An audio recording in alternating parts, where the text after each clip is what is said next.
In the previous video, we have seen that how does a decision tree split on categorical features. Specifically, we have seen on the nominal categorical features. So now in this video, let's try to understand how does a decision tree split on high cardinality categorical features. So when I say high cardinality, it means that the number of distinct categories in a categorical features will be very high. To give you an example, let's consider the feature zip code. Okay. So as we know that for any given country or for any given state, the number of distinct zip codes will be in thousands. So in this case, if we follow the same approach that we have discussed in the previous video, that won't be efficient, because let's assume that there is a feature with k distinct categories. In this case, we have seen that it requires us to make 2 power k minus 1 partitions. So the number of partitions grows non-linearly with the cardinality k. As the k keeps increasing, the number of partitions also grows non-linearly. So this is not an efficient method. So now what's an alternative? So there are different techniques. So one of the techniques is to encode our categories into numeric values. Okay. So again, within this encoding algorithms also, there are different techniques. So one of the technique is to use the supervised ratios. As we know that we use decision trees for the supervised learning setting. It can be either a classification problem or a regression problem. So what do we do here? So for every category in K, so we know that K refers to the number of distinct categories. So for every category I, in the classification setting, we replace the value with the probability of the category belongs to a positive class. And in the case of regression, we replace the value with the mean. Okay. So let's try to understand what I meant by these formulas in more detail. So in the classification settings, for every category I compute the probability of category I belonging to a positive class. That is the number of samples with category I belonging to positive class P divided by the total number of samples with category I. To put it simple, is just the probability of the category I belonging to a positive class. Let's also see an example. So here, let's consider a simple feature f subscript k, where k refers to the number of distinct categories. In this example, we have A, B, C, and D. So that is here in this scenario, k is equal to 4, as we have 4 distinct categories. So now, if we follow the approach that we have discussed in the previous video, it requires us to make 2 power 4 minus 1 partitions. That is 2 power 3 minus 1. That is total. It requires us to make 7 different partitions. Okay. So let's first try to understand this from the classification point of view. More specifically in a binary classification setting.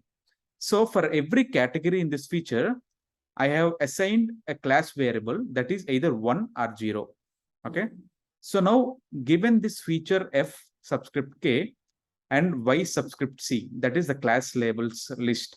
Now let's try to understand how can we use the approach that we have discussed here. How can we use this supervised ratio method to replace all these categories with a numerical value? Okay.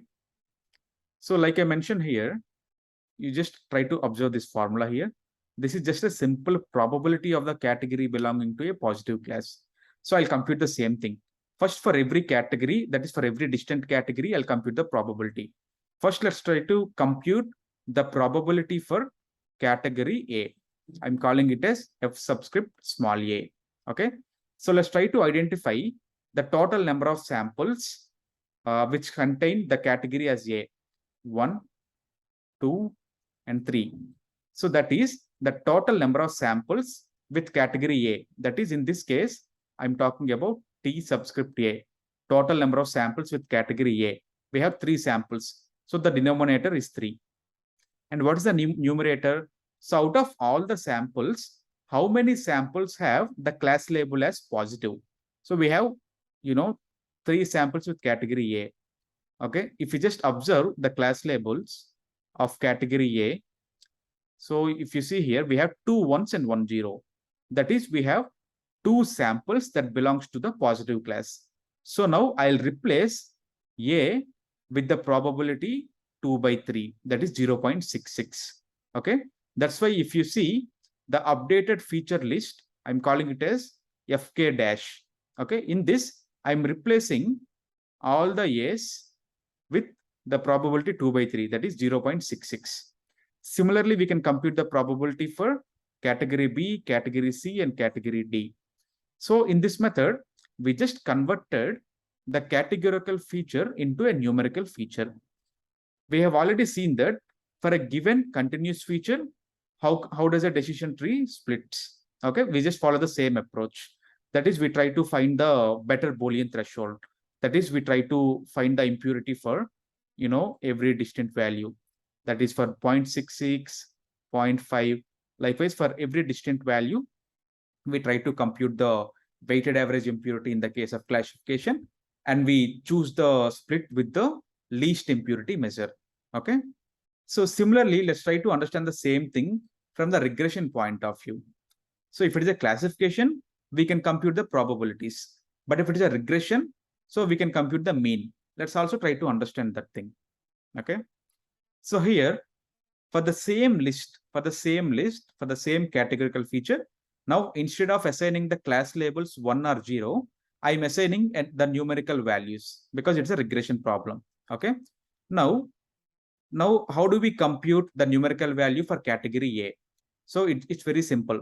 You just take all the values with category A, that is first value, third value, sixth value. Okay. So just take all these values 1.2, 1.4, and 1.3. Now we just take mean of all these things. So mean is nothing but summation of all these 3 things divided by 3. That will give you 1.3. Okay. So now we replace the list. So wherever we have A in the list, we just replace everywhere with 1.3 as a numerical value. Similarly, we compute the mean for category B, category C, and category D, and we just replace in the corresponding places. Okay. So this is how we convert a categorical feature into numerical feature in the case of regression. And we use the probabilities to convert the categorical feature into numerical features in the case of classification. Okay. So now why is this helpful? If you see here, earlier, if you use the previous method, that requires us to compute 2 power k minus 1 partitions. But using this method, we reduced the set space from 2 power k minus 1 to k. So what is k? So k is nothing but for all the distant categories, you compute the impurity measures, right? Like f less than 1.3. Like this is one condition, yes or no. And similarly, f less than 0.75. Again, you compute yes or no. So likewise, you'll only get k number of partitions as we have k distinct values like this. Okay. So using this method, we have reduced the set space from 2 power k minus 1 to k. Okay. So this is how we deal with the high cardinality categorical features. Now, I have a question for you. What if in the classification setting, instead of dealing with the binary classes, we are dealing with the multi-classes? Then how do you compute the probabilities in the multi-class settings? Okay. And also, what if the classes are imbalanced? Okay. What if the classes are imbalanced? Okay. I'll try to answer these 2 questions in the incoming videos. But meanwhile, you can give it a try. And if you know the answer, comment it down. Thanks.